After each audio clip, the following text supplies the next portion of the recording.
Hello everybody and welcome to Week in Tech. My name is Karamjit and with me is my co-host Aisha Mustafa. Aisha, is that smile about something? Nothing. Okay, how's it going?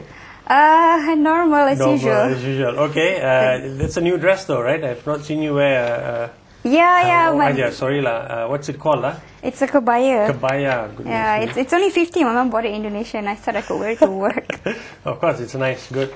Okay, let's Aisha, you can take the floor with the cover story for this coming week. All right. Ignore the bald heads here. This is a different picture. This week we have e-perolehan, which is under commerce.com. It started 10 years ago, and if you know, e-perolehan is the online procurement system for goods and services under the federal government, I think. And it's been an incredible 10 years journey. And I think interviewing the guy, he said that, the 10 years could easily be defined by the first 5 years and the second 5 years. So the first 5 years was very slow for them. And if you look at the graph, I think within the first 5 years, they only reach about 316 million worth of the transaction. Okay. But by the end of the second 5 years period, they've reached 9 billion transaction last year. So phenomenal growth. Yeah, it's phenomenal growth. So it's really like an exponential growth if you look at it. Yeah. So and I think that he said that they had of course planned the adoption to be much faster. Sure, of course. Because they get their money back from a commission, because it's a build, operate, transfer model. So they get their commission based on how fast. 0.8% of each transaction. However, it's capped at 9,600, which I think is very fair. Because so I think last year he said considering they're a monopoly, I think it's fair. Considering that they're the sole provider, of e-procurement system for nationwide. So. I think he said that last year was their best year. They got about 54 million in revenue, which most of it. 54 million. Wow, which MDV Zubair will be happy. Sorry, not Dato. But Zubair will be happy, right?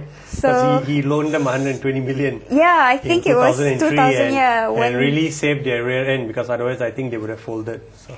You would have think that these type of ventures would not hit any snag, because it is a e-government initiative and stuff like that. But I guess it's good also, because then they have to work harder for it, which is but it's good. Interesting that you mentioned that you think it would be a no-brainer for it to succeed. But you have to understand that all the suppliers, which are the tens of thousands of suppliers to the government, ranging from those who are supplying the government with cheap pens, to those who are supplying the posh, leather.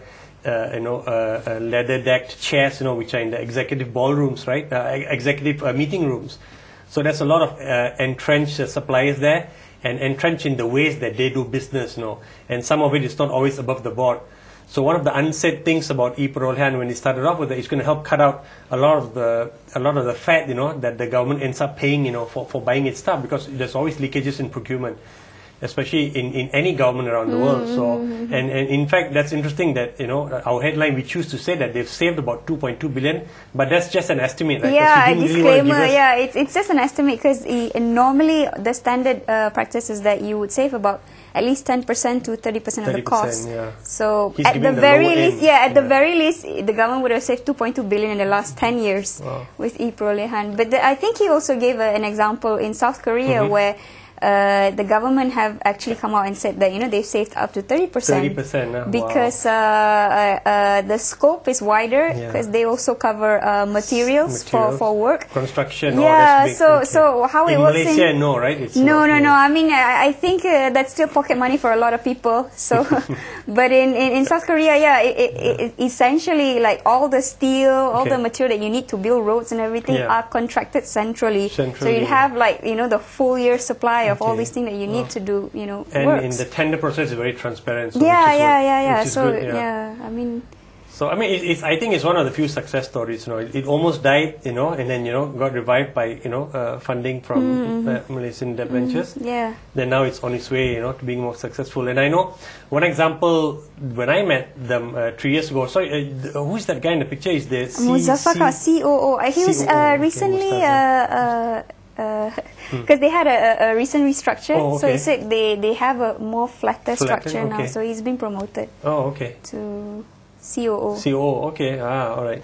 So when I met the previous guy who was running the show, his name skips my mind, but he was former Director General of the National Registration Department. Dato, his name skips my mind. Azizan, yeah. Azizan, Dato Azizan, right? He's now the advisor. Advisor, no, he's not even the chairman anymore then. Okay. I think just the advisor. Okay.